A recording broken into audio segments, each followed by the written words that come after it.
Pán premiér bol v popoludňajších hodinách prevezený leteckou záchrannou službou na urgent Rooseveltovej nemocnice, kde bol základne ošetrený, bolo mu spravené CT vyšetrenie a následne bol transportovaný na operačný sál, kde prebehol 5-hodinový operačný výkon, na ktorom participovali 2 operačné tímy, chirurgický a traumatologický.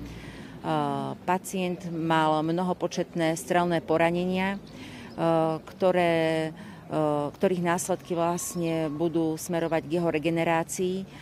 Toho času je jeho stav stabilizovaný, avšak je naozaj veľmi vážny, preto bude vlastne zabezpečený na jednotke intenzívnej starostlivosti vlastne na áre Rooseveltovej nemocnice, kde sa o neho bude starať celý tím lekárov, ktorý bude potrebovať.